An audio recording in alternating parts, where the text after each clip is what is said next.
Indeed, good afternoon, welcome. This is KTN Business Today. My name is Peter Wakaba, and you're just in time for your daily dose of business on KTN Business Today, where we, of course, go across the length and breadth of the country and the region to bring you up to speed on news that is making business headlines, not just here in Kenya, but, of course, across the region, across the world. Today, a packed show for you. Of course, starting off with the various companies that have been reporting in terms of they being listed companies, mostly banks, and the deadline for that coming up. So, of course, the rush to get those results out through the door to the markets. And later on in this show, we will have in studio a discussion around border management. And this, of course, is important. First, because, of course, your security, and secondly, the fact that people do trade across borders. People do go across borders for leisure, for travel, for family, for so many different things. So how do you manage these relationships? And in a world where technology is making movement and logistics and commuting and communication that much easier, how then can you ensure that administration of this is up to speed and convenient for your business and for people?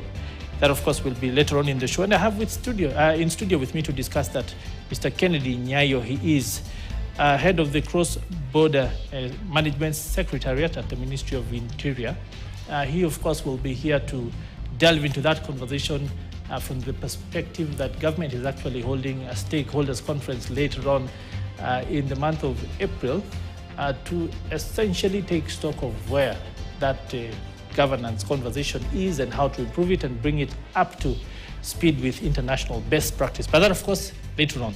We want to start off with a look at the markets. Of course, it is expected that a lot of the stocks that have been putting out results today, well, some going into the green, some going into the red, especially if the results are not up to speed on not exactly what was expected by investors. And I'll read just a couple of those just to bring you up to speed on what exactly is the latest math.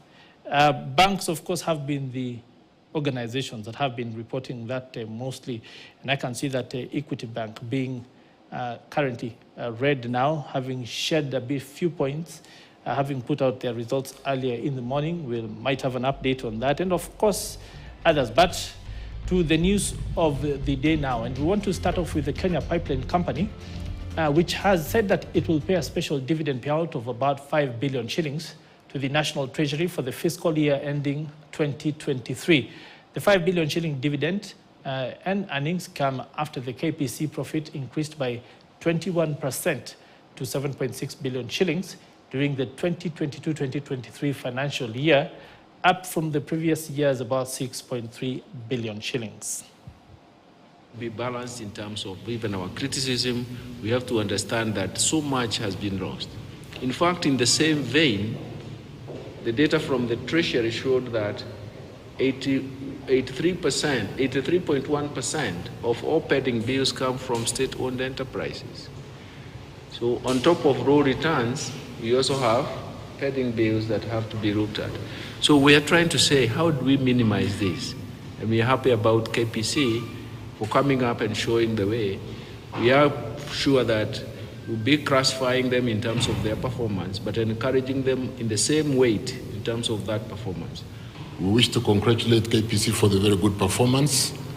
Waziri, like we've just had a meeting in the boardroom where we looked at scoping KPC to going places to the regional market, to sweating the assets at an asset value of balance sheet value of 167 billion. Return on investment should really be what was discussed in a meeting that was chaired by the president yesterday, where we are seeking to ensure that the assets are working for Kenyans.